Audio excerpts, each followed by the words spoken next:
Bobby Chemmanur jail മോചിതനാകാൻ പോകുമ്പോൾ അവിടെ കാത്തു നിൽക്കുന്നത് സ്ത്രീകളടക്കമുള്ള വലിയൊരു ആൾക്കൂട്ടമാണ്. പൂമാലകളും ബോബി ചെമ്മണ്ണൂരിന്റെ ചിത്രങ്ങളുമൊക്കെയായി അവർ കാത്തു നിൽക്കുന്നു. സൈഫുന്നിസ അലിയാർ വലിയൊരു വീരകൃത്യം ചെയ്തു വരുന്ന ഒരു വീരനായകനെ പോലെയുള്ള ഒരു വരവേൽപ്പാണോ ബോബി ചെമ്മണ്ണൂരിന്റെ ജയിലിന് മുന്നിൽ ഒരുക്കിയിരിക്കുന്നത്?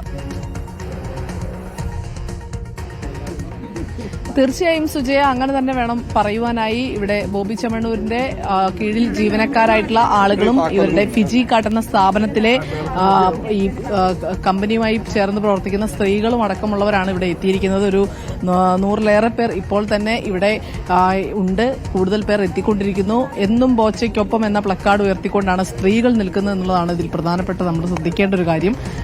ഇവിടെ വലിയ തിരക്കുണ്ട്. മാധ്യമപ്രവർത്തകരെക്കാൾ കൂടുതൽ ബോബി ചെമ്മണ്ണൂരിനെ അനുകൂലിക്കുന്ന, ബോബി ചെമ്മണ്ണൂരിനെ സ്വീകരിക്കാൻ പൂമാലയൊക്കെയായി വന്ന് നിൽക്കുന്ന അവരുടെ പോസ്റ്ററിൽ കയ്യിൽ പിടിച്ചിരിക്കുന്ന പേപ്പറിൽ എഴുതിയിരിക്കുന്നത് എന്നും ബോച്ചയ്ക്കൊപ്പം എന്നൊക്കെയാണെന്ന് തോന്നുന്നു. അങ്ങനെയാണ് കണ്ടത് സൈഫുന്നിസ.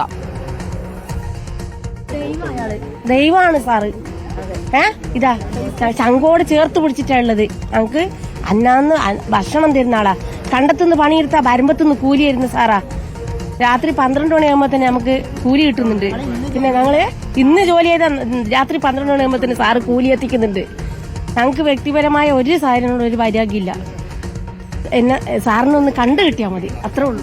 ഒരു മുതലാളി എന്ന നിലയിൽ എന്നും ഞങ്ങൾക്കൊപ്പം നിൽക്കുന്ന ആളാണ് ബോബി ചെമ്മണ്ണൂർ എന്നാണ് ഇവർ സ്ത്രീകളടക്കമുള്ളവർ പറയുന്നത്. ഇവിടെ ഇതെല്ലാം അദ്ദേഹത്തിന്റെ സ്ഥാപനത്തിലെ ജീവനക്കാരാണോ? ഈ ഫിജി കാർഡ് അടക്കമുള്ള സ്ഥാപനങ്ങളിലെ ജീവനക്കാരാണോ സൈഫുന്നിസ? അതെ, ഫിജി കാട്ട് ഇതിൽ എഴുതിയിട്ടുണ്ട്. ഫിജി കാട്ട് ബോച്ചയ്ക്കൊപ്പം. ഫിജി കാട്ട് എന്ന് പറയുന്ന ഇദ്ദേഹത്തിന്റെ സ്ഥാപനത്തിലെ ഇതുമായി ബന്ധപ്പെട്ട് പ്രവർത്തിക്കുന്ന സ്ത്രീകളാണ്, അവിടുത്തെ തൊഴിലാളികളാണ്. അതുകൂടാതെ തന്നെ ഈ ഫിജി കാട്ട് പോലെ ബോബി ചെമ്മണ്ണൂരിന്റെ ജ്വല്ലറി, അങ്ങനെ മറ്റ് സ്ഥാപനങ്ങളെല്ലാം തന്നെ അതായത് ഫിജി കാട്ടിന്റെ പാർട്ട്നേഴ്സാണ് ഇവർ. പാർട്ട്നേഴ്സാണ്. അവിടെ ഒരു ബാനർ കാണുന്നുണ്ടല്ലോ സൈഫുന്നിസ, അതുകൂടി ഒന്ന്.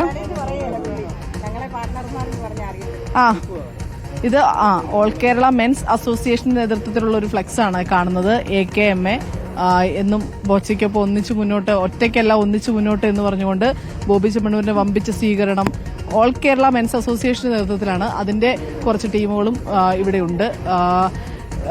സ്ത്രീകളടക്കം, അതായത് കൂടുതലും സ്ത്രീകളെയാണ് ഇവിടെ മുൻനിർത്തിയിരിക്കുന്നത്. ഇവിടെ സ്ത്രീകളെയാണ് കൂടുതൽ അണിനിരത്തിയിരിക്കുന്നത് ജില്ലാ ജയിലിന്റെ മുമ്പിൽ. അല്പസമയത്തിനകം തന്നെ ഇപ്പോൾ ഓർഡർ കിട്ടിക്കഴിഞ്ഞാൽ ഉടനെ തന്നെ ഇവിടെ നിന്ന് ബോബി ചെമ്മണ്ണൂർ പുറത്തേക്ക്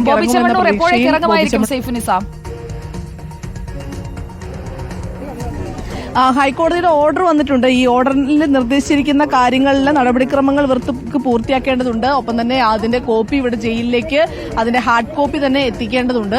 അത് എത്തിച്ചു കഴിഞ്ഞാൽ അകത്തെ നടപടിക്രമങ്ങൾ കൂടി പൂർത്തിയായി കഴിഞ്ഞാൽ ബോബി ചെമ്മണ്ണൂരിനെ പുറത്തേക്ക് കാണുന്നുണ്ട്. എന്തുകൊണ്ടാണ് ഈ വേഷത്തിൽ ബോബി ചെമ്മണ്ണൂരിനോടുള്ള ആരാധന മൂലമാണോ ഈ വേഷത്തിലേക്കൊക്കെ അദ്ദേഹം എത്തിയിരിക്കുന്നത്? ജയിലിന്റെ കവാടത്തിന് തൊട്ടുമുന്നിൽ നിൽക്കുന്നു ഒരു ബോബി ചെമ്മണ്ണൂരിനെ അനുകരിച്ചിരിക്കുന്ന ഒരാൾ.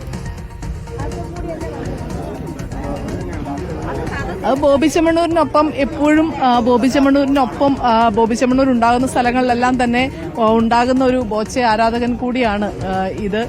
ബോബി ചെമ്മണ്ണൂർ എത്തുമെന്നറിഞ്ഞ് ഇറങ്ങുമെന്നറിഞ്ഞിട്ട് വന്നാ? അതെ. ഇവിടെ സ്ത്രീകളടക്കമുള്ളവരൊക്കെ എത്തിയിട്ടുണ്ടല്ലോ. തീർച്ചയായിട്ടും ഒരുപാട് സ്ത്രീകൾ സപ്പോർട്ടുമായി ഇവിടെ എത്തിയിട്ടുണ്ട്. ബോബി ചെമ്മണ്ണൂർ കുറ്റമൊന്നും ചെയ്തിട്ടില്ലെന്നാണ്? കുറ്റം ചെയ്തില്ല, അദ്ദേഹം ചിരികളി രൂപത്തിൽ ചെയ്തതാണ്. അത് ഇത്ര കാര്യമായി വന്നതാണ് സംഭവം, അല്ലാതെ അദ്ദേഹം ഉദ്ദേശിച്ച് ഒന്നും പറഞ്ഞതല്ല സംഭവം. നേരത്തെ പ്രയോഗം അദ്ദേഹം ഉദ്ദേശിച്ച് പറഞ്ഞതല്ല എന്നാണ് ഇവർ പറയുന്നത്. എന്തായാലും ജയിൽ വാതിൽ കടന്ന് ബോബി ചെമ്മണ്ണൂർ വരുമ്പോൾ കർശന വ്യവസ്ഥകളോടുകൂടിയാണ് ഇപ്പോൾ ജാമ്യം അനുവദിച്ചിരിക്കുന്നത്. ഹണി റോസിനെതിരെ ലൈംഗികാധിക്ഷേപം നടത്തിയെന്നതാണ് കേസ്. ജാമ്യം അനുവദിച്ചുകൊണ്ടുള്ള ഹൈക്കോടതി ഉത്തരവിൽ 50,000 രൂപയുടെ 2 ആൾജാമ്യത്തിലാണ് ബോബി ചെമ്മണ്ണൂരിന് ഇപ്പോൾ പുറത്ത് വിടുന്നത്. ആവശ്യപ്പെടുമ്പോൾ അന്വേഷണ ഉദ്യോഗസ്ഥന് മുന്നിൽ ഹാജരാകണം, സമാന സ്വഭാവമുള്ള കുറ്റകൃത്യത്തിൽ ഏർപ്പെടരുത് തുടങ്ങിയ വ്യവസ്ഥകളുണ്ട്. ഈ വിമർശനങ്ങൾ എന്തുകൊണ്ടാണ് നടത്തിയത് എന്നുള്ളതിന് അദ്ദേഹത്തിന്റേതായ വ്യാഖ്യാനങ്ങൾ ഒരുപക്ഷെ പുറത്തിറങ്ങുമ്പോൾ ഉണ്ടാകുമോ എന്നറിയാൻ നമുക്ക് കാത്തിരിക്കാം. ജയിലിന് മുന്നിൽ നിന്നുള്ള വിവരങ്ങളാണ് ഇപ്പോൾ സൈഫുന്നിസ അലിയാർ പങ്കുവച്ചത്.